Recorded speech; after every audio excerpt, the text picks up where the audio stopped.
This example to try and help you understand how this new rule with the age pension works. So we've got Ralph here, who's 68 years old and he's single.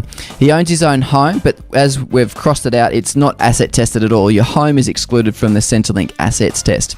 He also has $47,000 in cash and he has $400,000 Christian pension, and he's got some shares up here as well. So what that means is that his total assets are $547,000. That's what Centrelink will be testing. He's likely to have a vehicle and some contents that he would add in there as well, but for simplicity, we've just left it at those assets. The lower asset threshold is currently $202,000. So that means that he has $345,000 of assets over the lower threshold. Now, the taper rate works is that for every $1,000, so you divide the 345 by $1,000. For every $1,000 over the lower threshold, your fortnightly pension is reduced by $1.50 per $1,000. So your fortnightly pension in this case is reduced by $517.50 per fortnight. Now, if the maximum fortnightly pension for a single person who owns their own home is $860, then the current fortnightly pension for Ralph in this scenario is $342.70 per fortnight.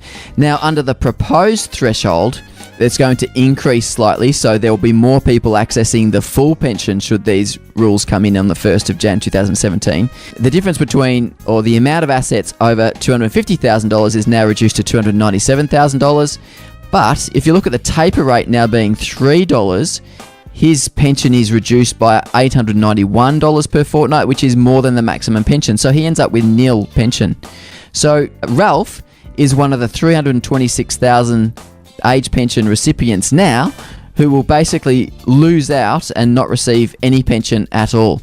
So he'll lose the nearly $9,000 pension that he's currently getting, and he'll be fully reliant on his own money. So he'll be reliant on his $400,000 Christian pension, cash and shares. It's not until he then comes down under the upper limit that he'll start to receive the pension again. So what the government's doing is, rather than reducing everybody's pension, they're reducing pensions of those people who have some assets to rely on their own assets for longer, and then as their assets reduce, then they'll be able to access the pension over time.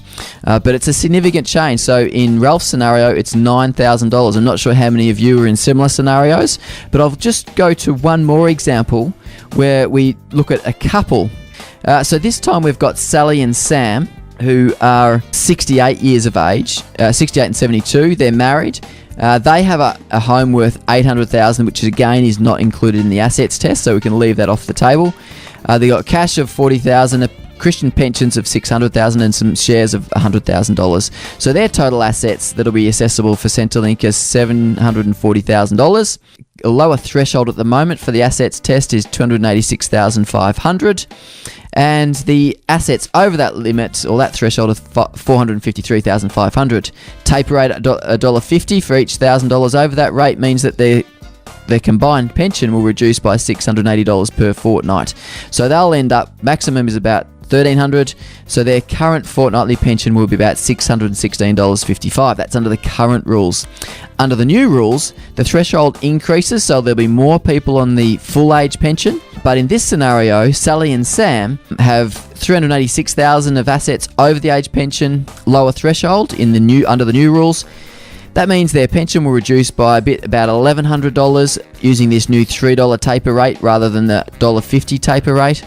And therefore, their pension will reduce from $616 per fortnight to $201 per fortnight. So they will lose out about $11,000 from the age pension. Now, this is a significant amount, and I understand that many of my clients will be in this scenario as of the 1st of January 2017.